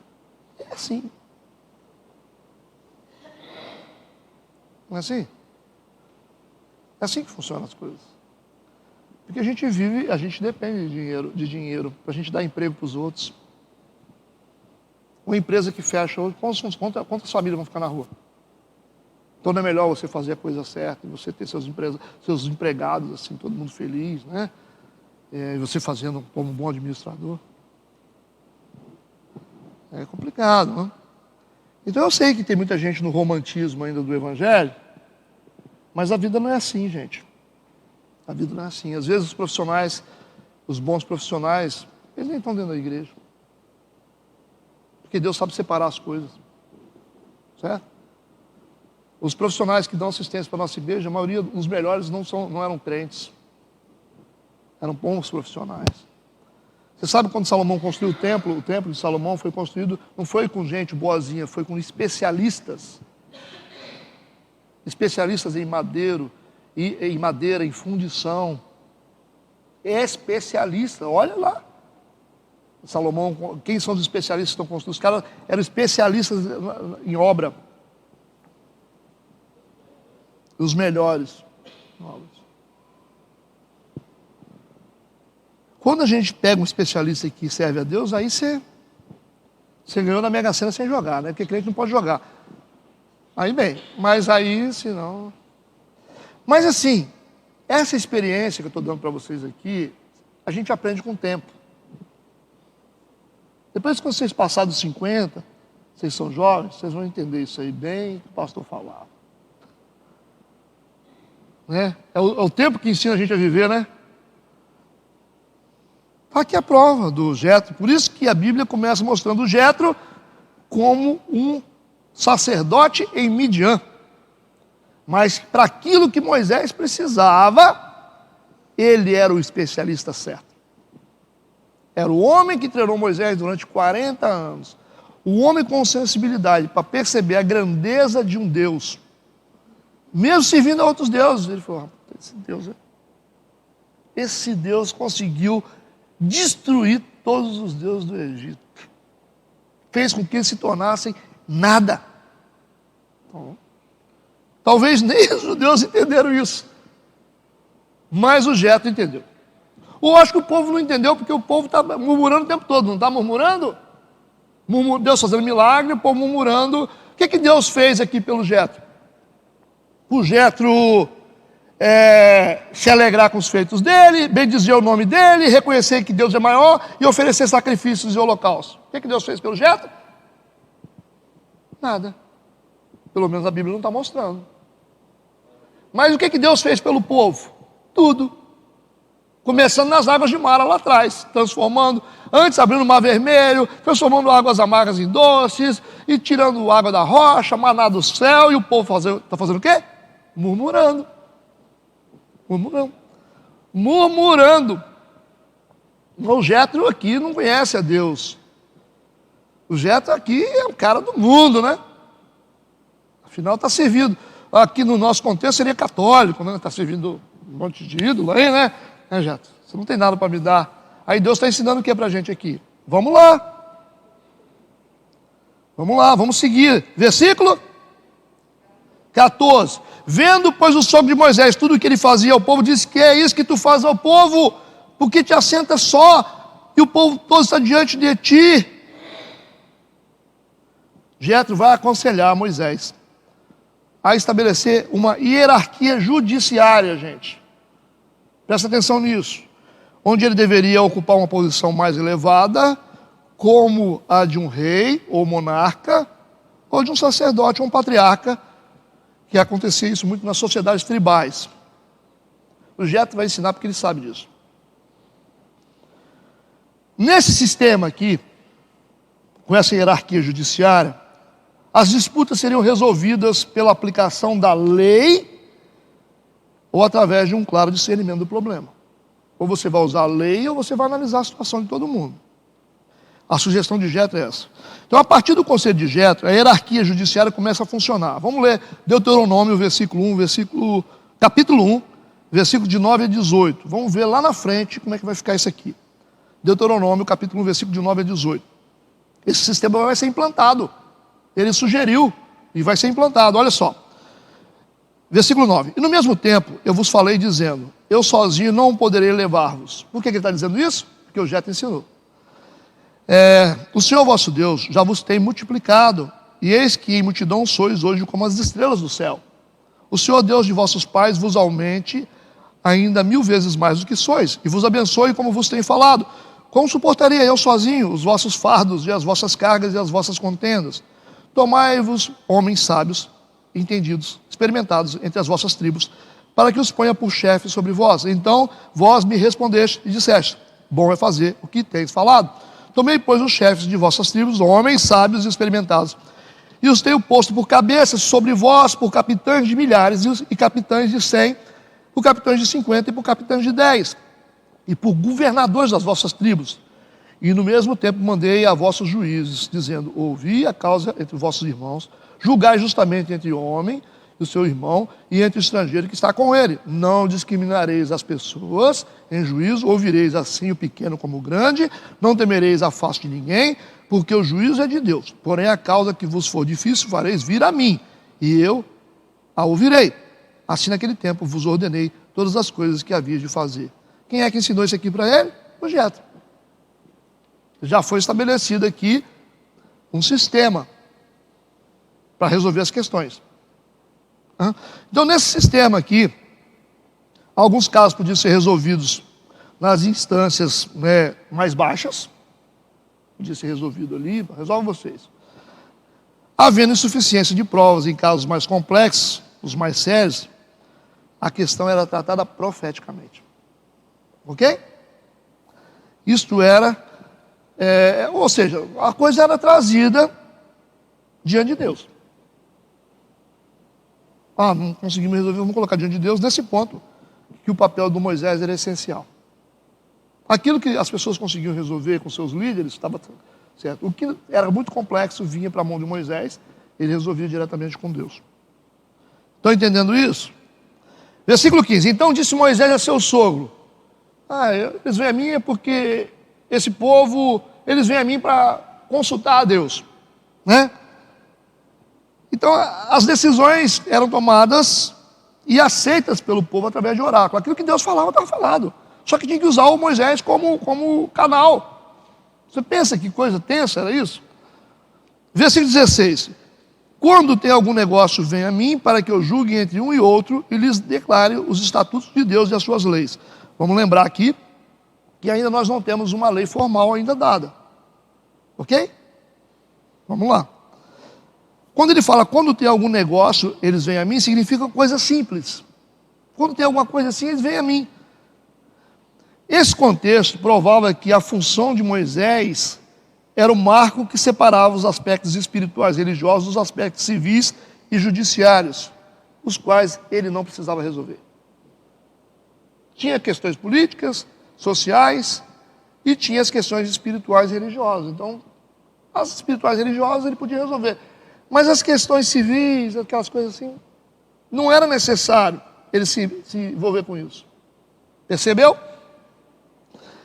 Então essa passagem sugere que Moisés, ele pode ter apresentado oralmente alguns estatutos e ordenanças antes e depois de tê-los escritos em um livro. Então Deus falava com ele e ele dava ordenanças para o povo ali, sem ter nada formalizado ainda. Depois que ele vai receber a tábua dos 10 mandamentos, certo? Está entendido até agora? O estabelecimento desse sistema formalizou o papel social, político e espiritual, representado por Moisés, o espiritual, levando Israel a deixar de ser uma sociedade puramente tribal para se tornar um governo quase centralizado. Você viu o que Deus está fazendo com eles aqui? Está organizando eles. Muito interessante isso. Versículo 17. O sogro de Moisés, porém, lhe disse, você está atendendo o povo sozinho? Ele disse, não é bom o que faz. Você não está fazendo certo. Se você está sentado aqui, Mais de 2 milhões de pessoas. Você está atendendo um por um e buscando resposta de Deus para atender? Isso não é bom. Da forma que Moisés estava fazendo, não estava certo. Versículo 18, ele vai explicar o que vai acontecer. Totalmente desfalecerás. Você vai morrer. Acho que Deus está falando alguma coisa para alguém aqui.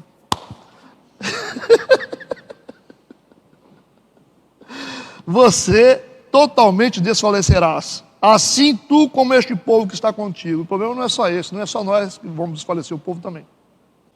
Versículo 18. Totalmente você desfalecerá, assim como este povo que está contigo, porque esse negócio é muito difícil para ti, tu só não podes fazer. Poxa, ele está dando um conselho tremendo aqui, está dizendo, não adianta. Você vai continuar aí, você vai se perder, e vai perder o povo. Você vai quebrar e vai fechar a empresa. Né?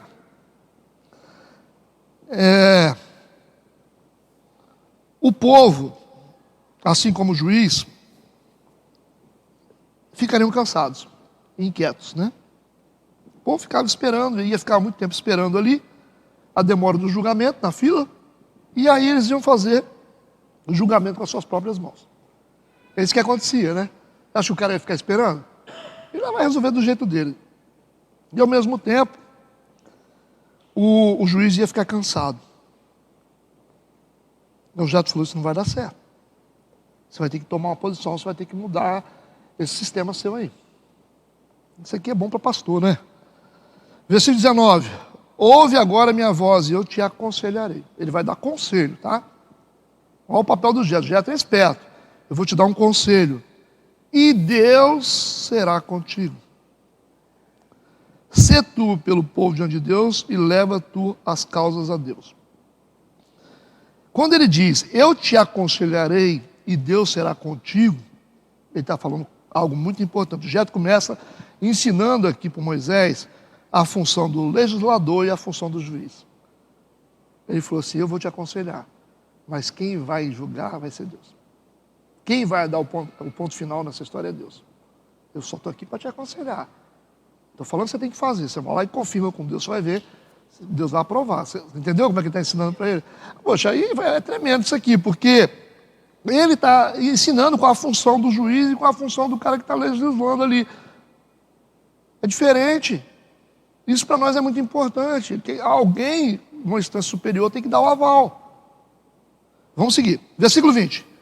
Declara-lhes os estatutos e as leis e faz-lhes saber o caminho em que devem andar e a obra que devem fazer. A gente está no final, vamos nos concentrar nisso aqui. Esse versículo aqui é muito importante, porque a palavra declara-lhes, no sentido hebraico, significa iluminação. Tá? Ilumina eles naquilo que eles devem fazer. Olha o que ele vai dizer. Declara-lhes os estatutos. Talvez na Bíblia de vocês está escrito outra tradução. É o quê? Ensina o quê? Tem outra tradução que diz outra coisa aí?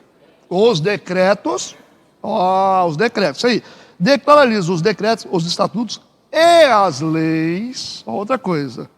Faz-lhes saber o caminho em que deve andar e a obra que deve fazer.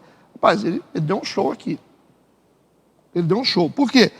Porque o texto fornece 4 pontos distintos aqui. Número 1, os estatutos ou ordenanças, ele fala. Você vai dar para eles. Ou significa, o sentido é promulgação específica, ou proclamação ou decreto. A primeira coisa que você vai fazer é isso. Você vai dar estatutos para eles, ou ordenanças, que significa promulgação específica, ou proclamação ou decreto daquilo que vai ser feito. Vamos lá. Número 2, as leis, que são os regulamentos gerais. Regulamento geral. Número 3, no mesmo texto, o caminho, que é o curso geral do dever de cada um. E 4, o que hão de fazer, que é cada ato específico. Então, só nesse texto aqui, do versículo 20, que ele disse, declara-lhes os estatutos, as leis, faz eles saberem o caminho que devem andar e a obra que devem fazer. Só nesse versículo aqui, ele deu estatutos e ordenanças, leis, caminho e o que eles deveriam fazer. Traduzindo para outra linguagem, ele deu decreto, regulamentos gerais, o curso geral do dever e cada ato específico. Então, assim, quem entende a parte jurídica aí, entendeu bem o que o Jeto ensinou aqui. Ok? Vamos lá. Versículo 21. E tu, dentre o povo, procura homens capazes, tementes a Deus, homens de verdade, que odeiem a avareza, e põe-nos sobre eles por maiorais de 1000, maiorais de 100, maiorais de 50 e maiorais de 10. Está organizando. Então, a instituição desses oficiais civis, conforme sugerido por Jetro, serviria ao estado do povo apenas em sua capacidade associada como tribos no deserto. Posteriormente, depois que eles entrassem na terra prometida, outro arranjo seria necessário. Isso aqui é para o deserto, eles precisariam dessa organização. Ele falou, você não vai ter como cuidar disso sozinho. Você coloca aí liderança e coisas pequenas eles resolvem, as coisas maiores você resolve. É isso aí que está falando, tudo bem? Versículo 22. Para que julgue este povo em todo o tempo. Em todo o tempo significa, não em dias ocasionais, né, de tribunal. Porque Moisés fazia assim, fazia o dia lá no tribunal, juntava aquele monte de gente, até acabar. Agora ele diz, não, isso vai ser uma constância, né? Vai ser algo direto. Tudo bem? Para que julgue este povo em todo o tempo, e seja que todo negócio grave tragam a ti. Mas todo negócio pequeno, eles o julguem. Assim a ti mesmo te aliviarás da carga, e eles a levarão contigo. Legal, né? Então, continuamente, o povo estava sendo julgado todo dia. Tinha as lideranças ali, estava decidindo, igual, né, você está ali, até R$100 para gastar, pode gastar autonomia. E acima de 100, não, acima de 100 você tem que falar com o Vanto. E quando for 10 mil, aí 10 mil tem que falar com o pastor, não tem jeito. Vocês entenderam? Eles estão resolvendo as questões das instâncias. É mais ou menos assim na igreja, né? Você tem ali, igual tem os pastores de jovens, eles resolvem as questões de jovens, estão levando ali, muito bem. E quando, se alguma coisa sair fora do curso, né, precisar de uma intervenção maior, eles vão ter que vir a mim. Entenderam isso? Mas enquanto eles estão lá, eu estou tranquilo. A boa parte da carga da igreja está na mão deles. Isso é importante, né? Porque jovem é uma parte bem séria para mexer. Porque é o legado da igreja, né? A preparação dos futuros pastores. Satanás, ele gosta de atacar jovem, né? Porque os jovens são os futuros líderes, os futuros profetas da igreja que vão conduzir a igreja, estão sendo preparados agora. E amanhã é vocês que vão assumir tudo, né? Ou não? Vocês acham que nós vamos ficar aqui com 300 anos? Nós vamos ser um bando de velhos sentados no canto lá com as pernas balançando assim, assistindo o culto. Dá 9 horas, estou morrendo de sono. É assim. E vocês estão botando para pocar aqui na frente, é isso. Ou não? Ou não? Então, gente, só uma brincadeira para vocês acordarem. Então, no versículo 23, o Jetro vai dizer, se isso fizeres, vírgula, e Deus te mandar, ok? Ele está dizendo, eu estou dando um conselho, mas quem tem que autorizar é Deus. Poderás então subsistir. Assim também todo este povo, e a paz irá ao seu lugar. Muito legal. Jetro deixa claro que esse era só um conselho, gente. Mas que o aval final deveria ser de Deus. Jetro ensina a Moisés um sério princípio aqui. Nenhum conselho, por melhor que seja, ele nunca deve ser adotado como regra sem o aval de uma hierarquia superior. Ok? Nunca. Vocês não podem tomar direcionamento. Você pode receber conselho de todo mundo, mas vocês nunca devem estabelecer isso, adotar isso como regra, sem que antes seja avalizado por uma instância superior. É isso aí que ele ensinou. Eu estou aconselhando você, mas quem vai dar o aval é Deus. Porque na questão aqui a gente está falando de hierarquia dessa época. Então, da mesma forma, as coisas devem funcionar na nossa vida. tanto na parte administrativa aí, das empresas, como da igreja. Certo? Por que isso? Porque Deus ele honra o princípio. E Deus é um Deus de princípio. Então, o que Deus se agrada não é do cara que está lá, mas da posição. Entendeu? Deus não está apegado a pessoas. Eu acho que é difícil explicar isso. Talvez Deus não é um Deus de pessoas, Deus é um Deus de princípios. Porque a gente tem essa ideia de que a pessoa humana é legal isso aí, a gente falar essas coisas, é bacana, é romântico. Nós somos a menina dos olhos de Deus, Jesus morreu por nós, tal, aquela coisa toda. Isso é muito bom. Deus realmente, ele tem a criatura como a sua obra mais completa e mais sublime, sim. Ok? Mas quando a gente fala de Deus, a gente precisa entender o seguinte: Deus não é Deus de pessoas. Deus é um Deus de princípios. Não sei se vocês conseguem separar isso na cabeça de vocês. Porque se Deus fosse Deus de pessoas, Ele não permitiria que nenhum morresse. Você pode ver que a única coisa que é preservada está em Apocalipse. Isso, no final, nada muda, nada pode ser acrescentado mais na palavra de Deus. Porque os princípios de Deus são invioláveis. Você perde pessoas, mas você não perde princípio. Perceberam isso? Quantas pessoas morreram na Bíblia aqui? Isso aqui é um mar de sangue, gente. Ou não? Já começa lá no início. No início já tem morte. Porque Deus passa por cima de qualquer... Não, Deus não passa por cima de qualquer coisa, não. A gente que pensa. O Caim matou Abel lá atrás.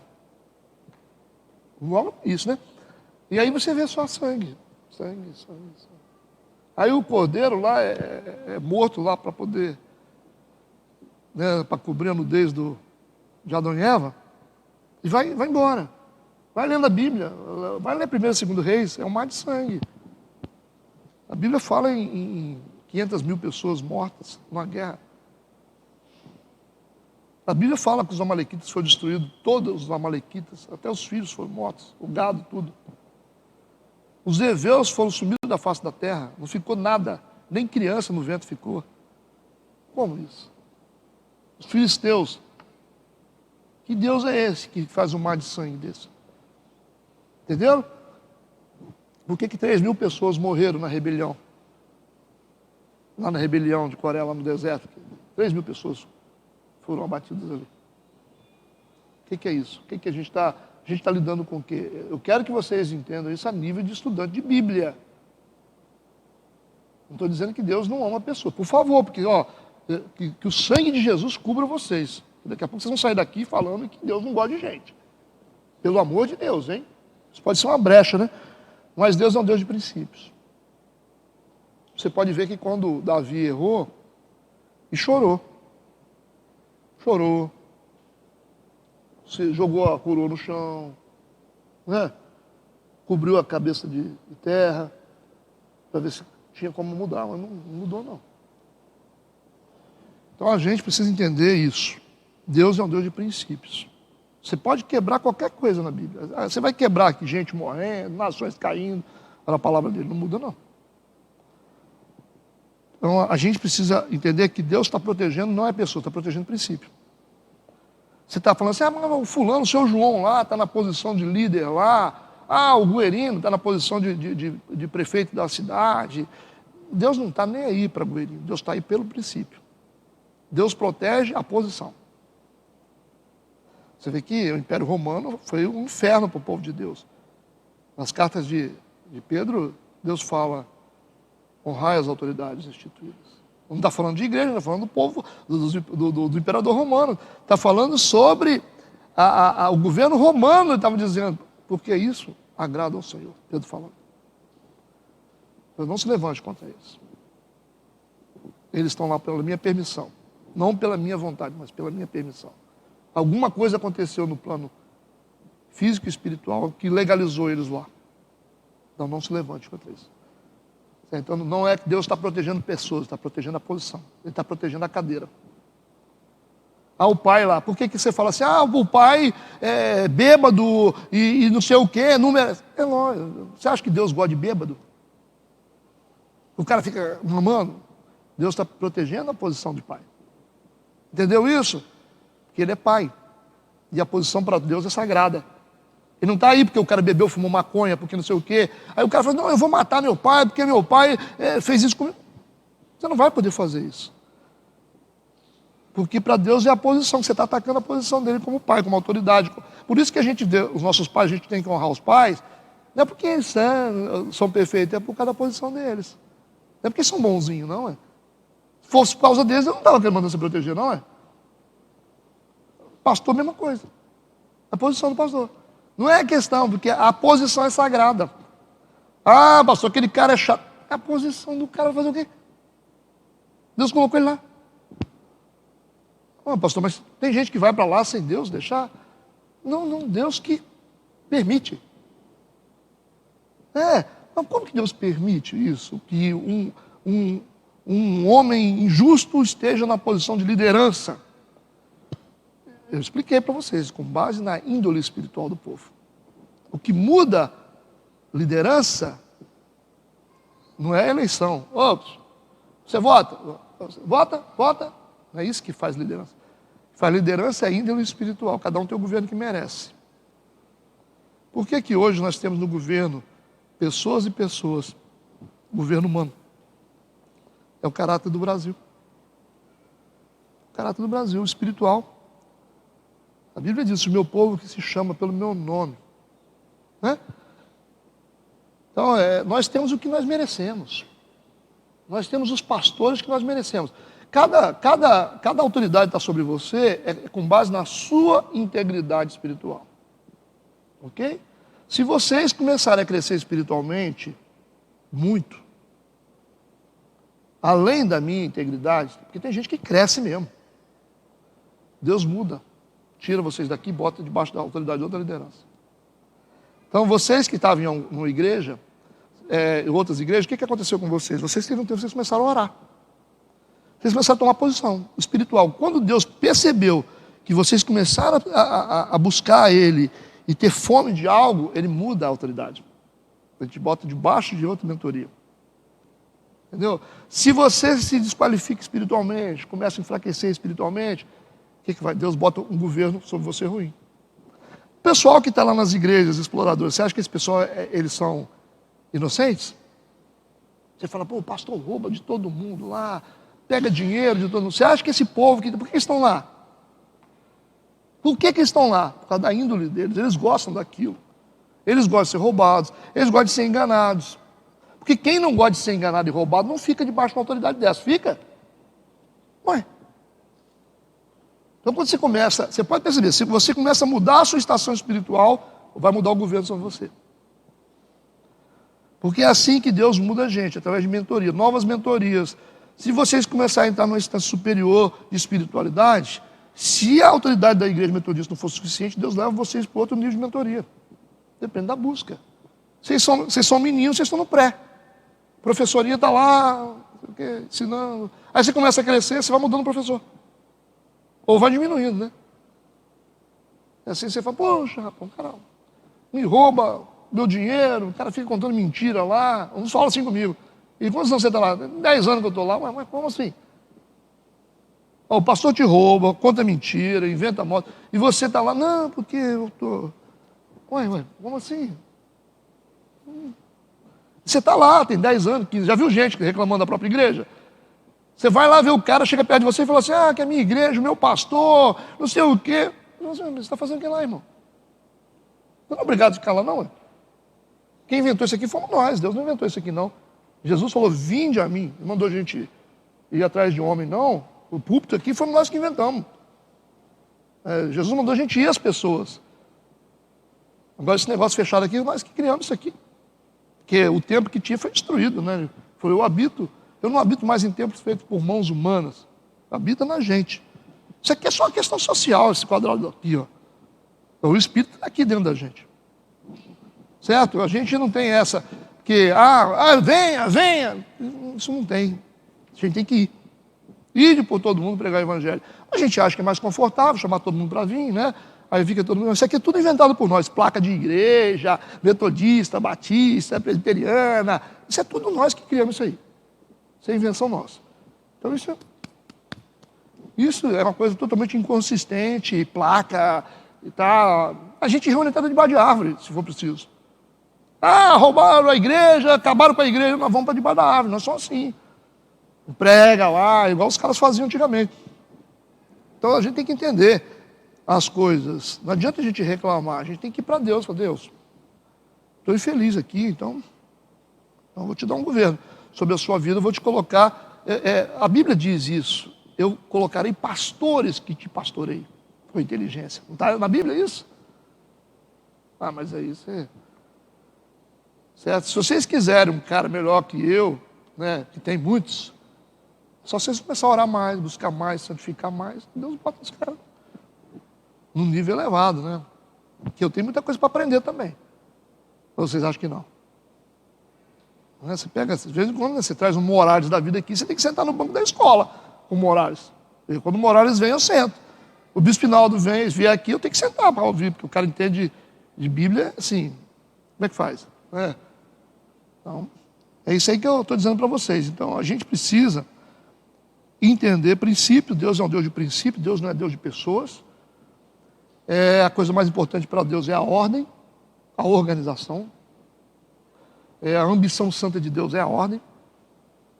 Tudo que Deus faz é com ordem. Quanto mais ordem, mais presença de Deus você tem.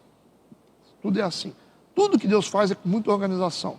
Por isso que Ele dá medidas para a arca, medidas para o tabernáculo. Tudo Ele faz medida. Deus gosta de medida. Ele anda com a trena no bolso. Só pode. Porque não tem condição. 2 passos para lá, 5 palmos para cá, um côvado para cá, e não sei o quê. É tudo assim. Um arquiteto, engenheiro, tudo ele é.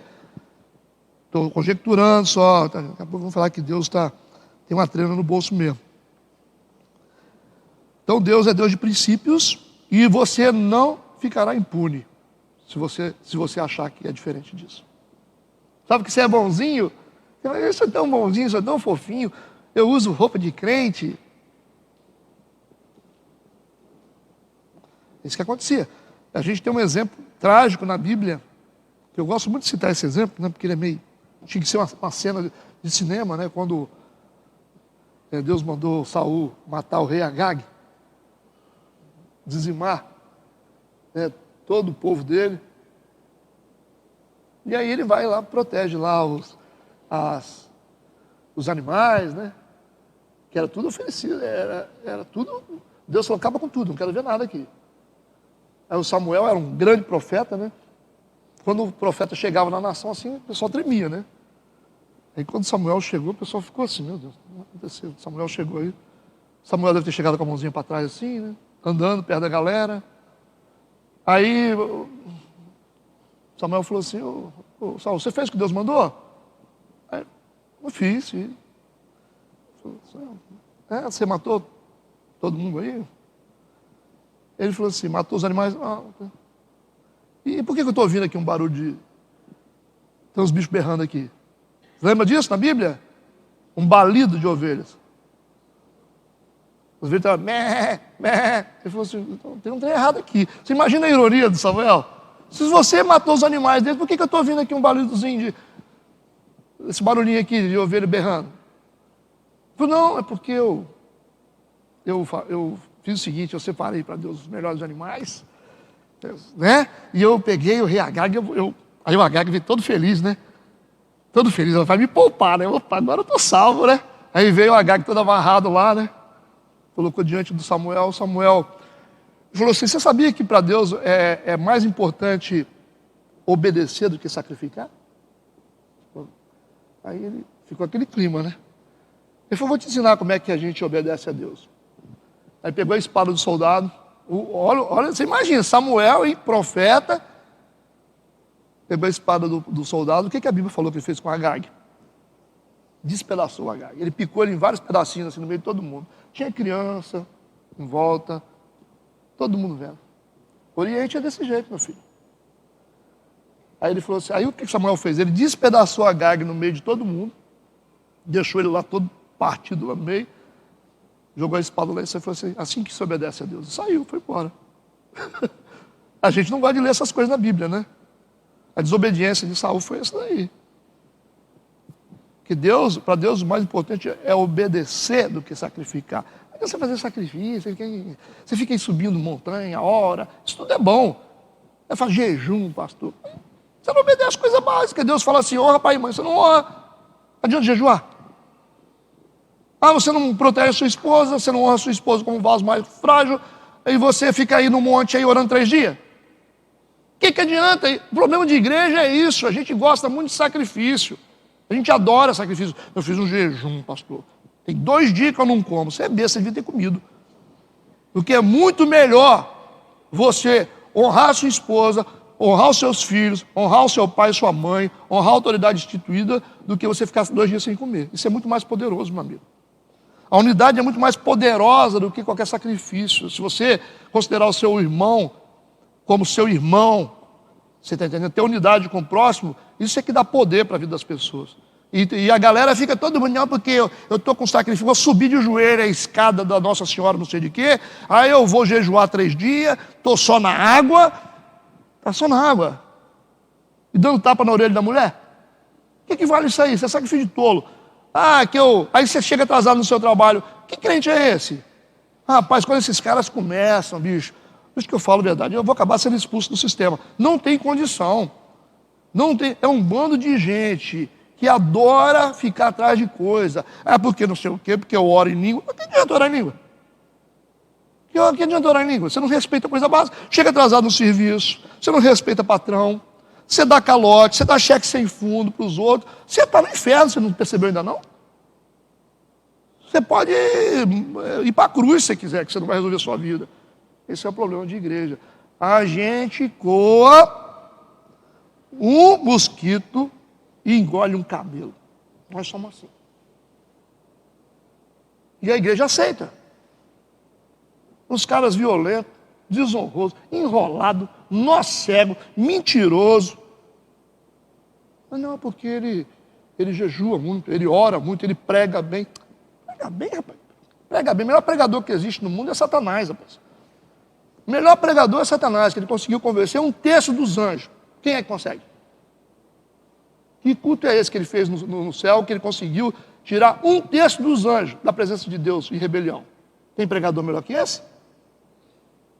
Nós estamos enganados, viu? Que leva a gente para o céu, não é essas coisas que a gente faz, não. É viver uma vida justa e correta. Isso aí que leva a gente para o céu. A Bíblia diz, sem santidade, ninguém verá o Senhor. Não é poder, não. Gente poderosa, poder vem de Deus. Fica aí se achando porque tem poder, porque prega, porque ora, porque faz. O negócio é a gente tem que entender, princípio básico de família, honra, autoridade, vida com Deus, disciplina, respeito, essas coisas são valiosas para Deus. Do que ficar fazendo um monte de coisa. Não é verdade? O cara pode saltar na minha frente e fazer o que ele quiser. Falar que viu anjo na minha frente. A primeira coisa que um dia uma mulher chegou na igreja, e ela estava a gente estava numa roda, estava um grupo na roda, e a mulher estava lá, revelando para todo mundo, tirando para todo lado. Eu cheguei assim, eu tinha acabado de pregar, ela veio assistir o culto, estava lá atrás. Eis que te digo, eis que te digo, eis que te digo. Eu falei, gente do céu. Aí eu cheguei na roda assim, falei, irmã, deixa eu falar um negócio com você. Quem é seu pastor? Ela falou assim, não, eu não tenho pastor não, eu reúno na minha casa. Eu falei, pelo amor de Deus. Eu já corto na hora. Eu falei, pelo amor de Deus, você não está debaixo de autoridade? A autoridade se pode debaixo de autoridade, rapaz. Que espírito é esse que se manifesta fora de autoridade? Isso é um demônio. Não o Espírito de Deus. Não gosto de igreja, reúno só na minha casa, não tem ninguém sobre mim. Mas como assim? Você não presta conta da sua vida para ninguém, não? Vai lamber sabão, né? Você está de brincadeira comigo, né? Aí eu espalhei o bolinho em todo mundo assim. Fica todo mundo assim, né? Já tinha recebido a revelação, né? Como é que faz agora? É desse jeito. É um bando de gente atrás de coisa que eu vou te falar, faz vergonha. Não sei o quê, que não sei o quê. Compromisso com a igreja ninguém quer ter. Conversa fiada. Pula de uma igreja para outra. Aí pega uns fanfarrão que ficam contando lorota. Gente, eu não estou desqualificando o poder de Deus. O poder de Deus existe. Tudo isso existe, poder de Deus. Mas não é do jeito que a gente pensa.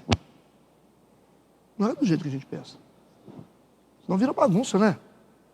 Então, poder sem plataforma de justiça, de honra, de respeito, não é poder de Deus, não. A base do trono de Deus é o quê? A justiça. É a base do trono de Deus. Então, o que é feito? Qual a justiça que tem na sua vida? Se você é profeta, qual a justiça? Se você não honra as pessoas, você não respeita, você não cumpre compromisso, isso é injusto. Então, você não tem poder. Então, não existe base sem justiça. Estou inventando um Deus aí que não existe. Eu estou terminando. Pode ficar tranquilo que vai ficar mais doce agora. Deus é um Deus de princípios. Deus ama pessoas. Mas os princípios dele são maiores do que ele. Ele não pode negar a si mesmo. Ele não pode negar a si mesmo. Certo? Versículo 24. Moisés deu ouvidos à voz de seu sogro e fez tudo como tinha dito. Lógico que com o aval de Deus. Escolheu Moisés homens capazes de todo Israel e o pôs por cabeças sobre o povo, maiorais de 1000, maiorais de 100, maiorais de 50 e maiorais de 10. Moisés dirigiu essas nomeações, com certeza validada por Deus, com base também naquilo que o povo concordava, que tem coisa que você tem que ter conselho, né? Reservou para si somente revesti-los de autoridade. Né? Versículo 26. Eles julgaram o povo em todo o tempo. Um negócio árduo trouxeram a Moisés e todo o negócio pequeno julgaram eles. Então despediu Moisés o seu sogro, o qual se foi à sua terra. Entenderam? O conselho de Jétro é um conselho muito interessante, né, de organização para a nossa vida e de princípio. Lembra que Deus é um Deus de ordem, Deus é um Deus de princípios espirituais. Quanto mais próximo da ordem, da organização, mais você terá a presença de Deus. Eu sempre digo também que o templo de Salomão é a analogia do reino de Deus. Está até no livro, né, lá. Quem não leu o livro O Reino de Deus, lá a visão, é a analogia do reino de Deus. E a primeira coisa que a rainha de Sabá, o que impactou a rainha de Sabá quando ela chegou dentro do templo de Salomão foi a ordem. A ordem. Ela viu a organização, ela ficou impactada. Então a coisa mais importante para Deus hoje se chama ordem. Tudo que Deus faz é através da ordem. Trazer o homem de volta na conversão é colocar em ordem a vida do homem, porque a gente saiu de Deus. Conversão é trazer o homem de volta. Isso é colocar em ordem, né, as coisas. E tudo que ele faz, você vê as tribos sendo organizadas, números na Bíblia, é muito fantástico. Ele é um Deus de ordem. E tudo que traz ordem, tudo que tem ordem chama atenção, ou não? Pega essas cadeiras aí e bagunça tudo, você não chegar, vocês não têm uma impressão. Você vê que no início da criação, a Bíblia diz, e viu Deus que era bom. Ele olhava o que ele fazia, o que ele criava, e fazia um check-up, conferir, e dizia, yes, é isso. Viu Deus que era bom. E viu Deus que era bom, viu Deus que era bom. Ele fazia e conferia a sua obra. E a obra de Deus é fantástica, né? Então Deus é um Deus assim. Quando você tenta entender um Deus bagunceiro, enrolado, você fala assim, esse povo, que Deus é esse? Uma bagunça, você fala, não tem Deus. Deus, o Espírito de Deus é um espírito de ordem, não de confusão, né? Então, assim, é isso que a gente tem que entender como igreja. E pode ter certeza, quanto mais próximo de Deus, mais a nossa vida vai se organizar. Mais vidas certas a gente terá. Todo cristão maduro, ele tem uma vida em ordem. A vida dele é organizada. Pode perceber. Ele gosta de organização. Pega um cristão maduro e vê as coisas dele. É assim. Não gosta de... À medida que vamos amadurecendo espiritualmente, mais necessidade de ordem a gente tem. A desordem incomoda a gente demais da conta. Atraso incomoda, você fica... O negócio é para daqui a 1 minuto, isso incomoda. Entenderam o que eu falei? Eu vou fechar aqui, vamos encerrar. Oremos. Deus santo, Deus querido, te louvamos, te bendizemos. Obrigado por estarmos aqui na tua presença. Que teu Espírito Santo continue a nos ensinar. Venha selar as tuas verdades no nosso coração. Nos dirija sempre em triunfo. Em nome de Jesus. Amém e amém. Vamos em paz. Deus abençoe.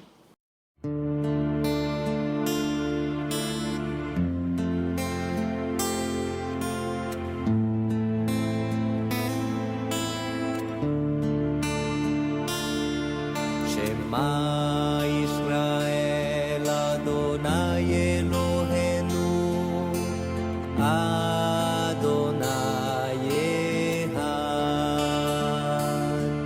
Shema Israel Adonai Eloheinu Adonai Echad. Escuta, Israel, o Senhor é nosso Deus, é o Senhor. Escuta, Israel, o Senhor é nosso Deus,